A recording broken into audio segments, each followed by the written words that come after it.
I'm Heather with WTI. Were you aware that you're supposed to descale your coffee machine? I wasn't. I had a good friend of mine let me know though.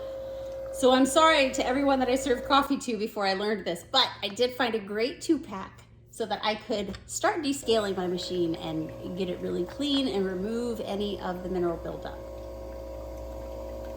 Oh, and bonus, you can also use this to descale your kettles. So I use a Nespresso automatic coffee maker, but I use a good old kettle for my tea.